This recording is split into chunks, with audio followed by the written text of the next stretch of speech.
Sosok Naufal, mahasiswa UI yang dibunuh senior gegara iri dengan kesuksesan korban. Sosok mahasiswa Universitas Indonesia atau UI yang menjadi korban pembunuhan seniornya sendiri ternyata memiliki cita-cita kuliah di luar negeri. Adapun korban bernama Muhammad Naufal Zidan adalah mahasiswa jurusan sastra Rusia Fakultas Ilmu Budaya Universitas Indonesia.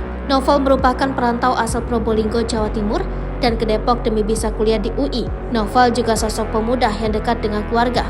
Bahkan Naufal rutin menghubungi keluarganya setiap hari dan memberitahu aktivitas hariannya, di mana selama 2 hari Naufal tidak menghubungi keluarganya. Keluarga pun kemudian menghubungi kerabat di Depok untuk mengecek keberadaan Naufal, hingga akhirnya pria tersebut ditemukan tewas di kamar kosnya. Paman korban dari pihak ibu, Muhtar Fatoni, menuturkan bahwa Naufal adalah sosok pemuda yang memiliki cita-cita tinggi. Ia bercita-cita ingin bisa kuliah di luar negeri sehingga masuk ke FIB UI dan mengambil jurusan sastra Rusia. Sebelumnya, polisi telah meringkus mahasiswa UI inisial AAB usai membunuh juniornya sendiri. Korban dan pelaku sama-sama menempuh pendidikan di Fakultas Ilmu Budaya jurusan sastra Rusia. Wakasat Reskrim Polres Metro Depok AKP Nirwan menyebut baik Zidan dan AAB saling mengenal satu sama lain bahkan berteman. AAB merupakan mahasiswa sastra Rusia angkatan tahun 2020.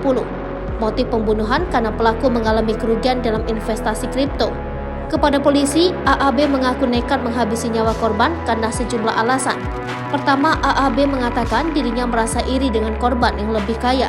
Kedua, kondisi AAB yang terdesak karena terlilit pinjol dan harus membayar sewa kos. Kondisi tersebut yang membuat AAB memiliki niat untuk menguasai harta korban. Adapun pelaku sempat menggasak sejumlah barang berharga korban seperti iPhone, MacBook hingga dompet.